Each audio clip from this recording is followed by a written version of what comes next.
Durwood, good to talk to you. Thanks for joining us. City mayors are recognising the problems of air pollution across the globe, aren't they? I mean, that's the best place to start, isn't it? Going after traffic congestion in urban areas. I grew up in Los Angeles during a time of terrific smog, and I am grateful that we cleaned that up thanks to really strong policies in Los Angeles and in California. And it's time for the rest of the world to catch up here. These pollutants, tropospheric ozone, which is ground level smog, black carbon soot, or PM 2.5, this very small aerosol that gets into your lungs, causes all sorts of health problems. I mean, these things are killing people, not only reducing lifespan, as you mentioned, but killing people today. And they're also very powerful climate pollutants.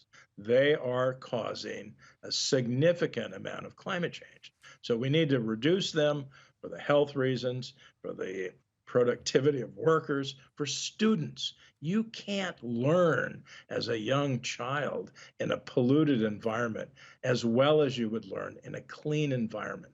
So we have lots of reasons, and there are a lot of happy mothers and in London today because their children will have cleaner air to breathe. The logic of that is compelling, let's say. The pushback in London has dominated the news agenda. Emission zone cameras have been vandalised, and people are saying it's the wrong time to do it because of the cost of living crisis and all the rest of it. But presumably there's a school of thought that just says these are the prices we have to pay as the situation becomes more extreme. We're about to lose control of the climate system.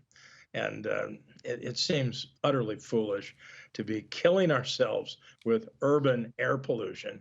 At the same time, we're causing more and more climate change, which is going to cause an existential crisis. Civilization will no longer be possible. So those who are concerned about their cars, and I drive. As I said, I grew up in LA. Driving was a joy. Because when you're a kid, it gives you privacy, it gives you access to the beach, to the mountains, to the desert. But we have to change our habits if we want a world that we're going to be able to live in. So people will get used to this. We've seen great progress in Paris. Anne Hidalgo, the mayor there, has done a terrific job. As I said, California's done a great job. New York is doing a better job these days. And London's now going to be the showcase. So I give the mayor a lot of credit for his initiative and for his courage for sticking it out. And he needs that courage, doesn't he? I mean, it's difficult, isn't it? Especially as mischief makers or people who want to go against this kind of legislation will inevitably frame this as a rich against poor argument in the years to come. We need to be very careful about the regressive nature of some of these policies, and we need to address it. So maybe the price for the bus should go down. Maybe it should be free. Maybe there should be better bicycle lanes so people can learn again how to ride a bicycle and get the extra health benefits of that as well. So, we're in subsidies for electric vehicles, of course, are very important to seed that market even further. So, let's take care of the regressive nature and make sure we're not disadvantaging the poor folks. That's absolutely critical for political survival and just as a matter of fairness and justice.